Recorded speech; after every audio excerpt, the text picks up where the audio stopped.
بسم اللہ الرحمن الرحیم۔ میرے محترم بزرگوں اور دوستوں، آج مسلمانوں کا ایک بڑا طبقہ اس مبارک مہینے کو، محرم الحرام کو، منحوس اور نامبارک مہینہ سمجھتا ہے۔ بعض لوگ اس مہینے میں زیب و زینت اختیار کرنے کو، خوبصورت اور اچھا لباس پہننے کو، عورتوں کا اپنے شوہر کے لیے بناؤ سنگار کرنے کو برا سمجھتے ہیں۔ بعض لوگ اس مہینے میں شادی بیاہ، سفر یا کوئی اور خوشی کی تقریب منعقد کرنے کو برا سمجھتے ہیں۔ ان کے نظریے کے مطابق اس مہینے میں حضرت حسین رضی اللہ عنہ اور آپ کے اہل و عیال کو بڑی بے دردی سے شہید کیا گیا تھا، لہذا ان کی نظر میں یہ مہینہ رنج و غم کا مہینہ ہے۔ میرے عزیز ساتھیوں اور میرے بھائیوں، یہ بات خوب اچھی طرح سے سمجھ لیجئے کہ کوئی وقت، کوئی دن، کوئی رات، کوئی ہفتہ، کوئی مہینہ، کوئی سال، کوئی زمانہ کسی شخصیت کی موت، کسی شخصیت کی شہادت کی وجہ سے نامبارک اور منحوس نہیں ہو جایا کرتا ہے، اس لیے کہ زمانہ وقت کو کہتے ہیں اور وقت اللہ رب العزت کی پیدا کردہ چیز ہے، لہذا اس کی طرف نحوست یا برائی کو منسوب کرنا یا اس کو برا بھلا کہنا گویا اللہ رب العزت کو برا بھلا کہنا ہے۔ اسی لیے حدیث قدسی میں آتا ہے، قال رسول اللہ صلی اللہ علیہ وسلم، قال اللہ تعالی عز وجل، یؤذینی ابن آدم یسب الدہر وانا بید الامر۔ رسول اللہ صلی اللہ علیہ وسلم نے ارشاد فرمایا کہ اللہ رب العزت فرماتے ہیں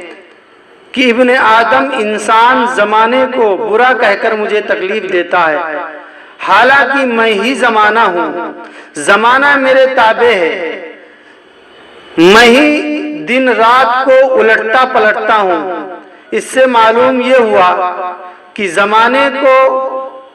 کسی وقت کو، کسی مہینے کو، کسی دن کو برا اور منحوس سمجھنا اللہ رب العزت کی شان میں گستاخی کرنا ہے۔ لہذا محرم الحرام کے مہینے میں، رمضان المبارک میں، شب قدر میں، عید میں یا جمعے کے دن کسی شخصیت کا اس دنیا سے چلے جانا، ان کی موت کا آ جانا یا کسی کو عظیم الشان شہادت کا نصیب ہو جانا، یہ اس کی خوش نصیبی اور خوش قسمتی کی بات ہے۔ لہذا میں کہتا ہوں، حضرت حسین رضی اللہ عنہ، آپ کی عظمت کو سلام، آپ کی شہادت سر آنکھوں پر کہ اللہ رب العزت نے آپ کی شہادت کے لیے اس مہینے کو اس لیے چنا تھا تاکہ آپ کی شہادت کا مقام، آپ کی شہادت کا مرتبہ اور بلند ہو جائے، آپ کی شہادت کی فضیلت مزید بڑھ جائے۔ اگر ماہ محرم منحوس مہینہ ہوتا تو آپ صلی اللہ علیہ وسلم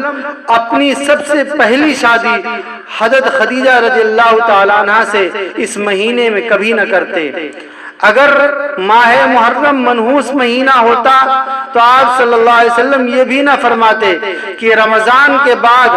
تمام مہینوں میں سب سے افضل مہینہ محرم الحرام کا مہینہ ہے، اور رمضان کے روزوں کے بعد تمام مہینوں کے روزوں سے افضل محرم الحرام کا روزہ ہے۔ ایک حدیث میں ہے کہ اللہ کے نبی صلی اللہ علیہ وسلم نے ارشاد فرمایا کہ جو شخص عاشورہ یعنی 10ویں محرم کا روزہ رکھے گا تو اللہ رب العزت اس کے 1 سال کے گناہ معاف فرما دیں گے۔ میرے دوستو، ان فضیلتوں کے بعد یہ معلوم یہ ہوا کہ یہ محرم الحرام کا مہینہ یہ منحوس مہینہ نہیں ہے، بلکہ بڑی عظمتوں اور بڑی فضیلتوں والا مہینہ ہے۔ اس مبارک مہینے میں حضرت حسین رضی اللہ تعالیٰ عنہ کی شہادت کی وجہ سے سوگ اور رنج و غم منانا یا پھر ان کی شہادت کی وجہ سے ماتم کرنا، ان کی شہادت کی وجہ سے اس مہینے میں خوشی کی کوئی تقریب منعقد نہ کرنا، اس مہینے میں سوگ کے لیے کالا کپڑا پہننا اور کالا لباس پہن کر کے گھومنا، یہ سب جہالت اور کم علمی کی بات ہے۔ اللہ رب العزت ہم سب کو صحیح دین کی سمجھ عطا فرمائے۔ وآخر دعوانا الحمدللہ رب العالمین۔ والإسلام ديني ومحمد